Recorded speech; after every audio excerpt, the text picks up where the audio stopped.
বর্তমানে দেখা যাচ্ছে Redmi Note 70 Pro এই ফোনটি নিয়ে অনেক বেশি হাইপ চলছে। হাইপ চলার কারণও আছে, কারণ এই বাজেট সেগমেন্টের মধ্যে এই ফোনটির মধ্যে ব্যবহার করা হয়েছে 1.5K রেজুলেশনের AMOLED display, Qualcomm Snapdragon এর চিপসেট, এছাড়াও 9000 mAh এর ম্যাসিভ ব্যাটারি সহ উল্লেখযোগ্য আরো অনেক ফিচার। তাই আপনারা যারা Redmi Note 70 Pro এই ফোনটি নিতে চাচ্ছেন বা নেওয়ার চিন্তা ভাবনা করেছেন, তারা আজকের এই ভিডিওটি সম্পূর্ণ দেখবেন, কারণ আজকের ভিডিওতে আমরা Redmi Note 70 Pro এই ফোনটি নিয়ে বিস্তারিত আলোচনা করব। এই ফোনটিতে কি কি থাকছে না থাকছে, এছাড়াও এই ফোনটি কাদের জন্য নেওয়া ঠিক হবে এবং কাদের জন্য নেওয়া ঠিক হবে না সেটাও জানিয়ে দিব। তো চলুন বেশি কথা না বাড়িয়ে ভিডিওটি শুরু করি। তো প্রথমে এই ফোনটির লুক ডিজাইন এবং বিল্ড কোয়ালিটির কথা বলতে গেলে এই ফোনটিতে বডি ফ্রেম হিসেবে ব্যবহার করা হয়েছে প্লাস্টিক, তবে ব্যাক প্যানেলে ব্যবহার করা হয়েছে গ্লাস এবং ফোনটির সামনের দিকে ব্যবহার করা হয়েছে middle punctual cutout display. Build quality হিসেবে এই ফোনটিতে ব্যবহার করা হয়েছে IP68 এবং IP69K রেটিং, যার ফলে এই ফোনটি 30 মিনিট পর্যন্ত পানিতে সার্ভাইভ করতে পারবে, কোনো ধরনের সমস্যাই হবে না। তো এবার এই ফোনটির ডিসপ্লে সেকশনের কথা বলতে গেলে ডিসপ্লে হিসেবে এই ফোনটিতে ব্যবহার করা হয়েছে 6.83 ইঞ্চের একটি 1.5K রেজুলেশনের AMOLED ডিসপ্লে, যার মধ্যে রয়েছে 120 Hz এর রিফ্রেশ রেট।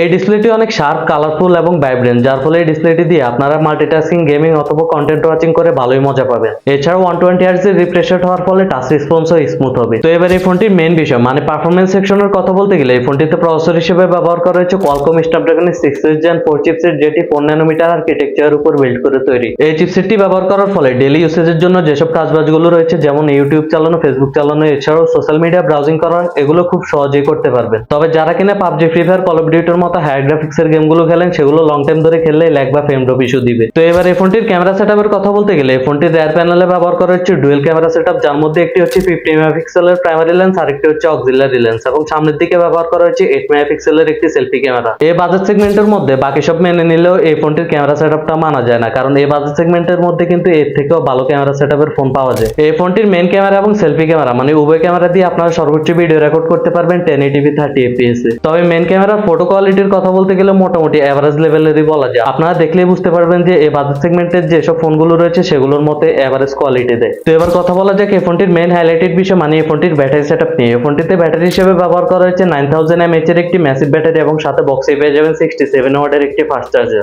9000 mAh এর ব্যাটারি হওয়ার ফলে আপনারা যারা নরমাল ইউজ করবেন তারা 2 থেকে 3 দিন ইজিলি ব্যাটারি ব্যাকআপ পেয়ে যাবেন এই ফোনটি থেকে, আর যারা হেভি ইউজ করবেন তারা 14 থেকে 15 ঘন্টা ইজিলি ব্যাটারি ব্যাকআপ পেয়ে যাবে। সিকিউরিটি হিসেবে ফোনটিতে ব্যবহার করা হয়েছে ইন ডিসপ্লে ফিঙ্গারপ্রিন্ট সেন্সর, এছাড়াও ডুয়াল স্পিকার রয়েছে, যার ফলে আপনারা যারা কন্টেন্ট ওয়াচিং বেশি করবেন বা মিউজিক বেশি শুনবেন এই ফোনটির সাউন্ড কোয়ালিটি শুনে অনেকটাই মজা পাবেন। তো এবার যদি আমার থেকে জানতে চান যে এই ফোনটি কারা নেবেন অথবা কারা নেবেন না, তাহলে আমি বলবো আপনারা যদি ইউজার এক্সপিরিয়েন্স ভালো চান বা এই বাজেট সেগমেন্টের মধ্যে মোটামুটি ভালো একটা পারফরম্যান্স চান, তাহলে এই ফোনটি আপনারা দেখতে পারেন। যদি আপনার মেইন প্রায়োরিটি হয়ে থাকে ক্যামেরা, তাহলে এই ফোনটি আপনাকে অ্যাভয়েড করতে হবে, আর এই ফোনটি নিয়ে আপনাদের ব্যাটারি নিয়ে কোনো ধরনের সমস্যায় পোহাতে হবে না। তো এবার এই ফোনটির প্রাইস এবং লঞ্চিং ডেট নিয়ে কথা বলতে গেলে এই ফোনটির প্রাইস হতে পারে 30,000 টাকার আশেপাশে, এবং এটি আগামী কিছুদিনের মধ্যে বাংলাদেশের মার্কেটে অ্যাভেলেবেল হয়ে যাবে। তো 30,000 টাকার আশেপাশে Redmi Note 70 Pro এই ফোনটি আপনাদের কাছে কেমন লেগেছে সেটা অবশ্যই কমেন্ট করে জানাবেন। আজকের ভিডিওটি ছিল এই পর্যন্তই। ভিডিওটি ভালো লেগে থাকলে ভিডিওটিতে একটি লাইক করবেন, চ্যানেলটিকে সাবস্ক্রাইব করে আমাদের পাশে থাকবেন। আজকের জন্য এখানেই বিদায় নিচ্ছি। সবাই ভালো থাকবেন, সুস্থ থাকবেন, আল্লাহ হাফেজ।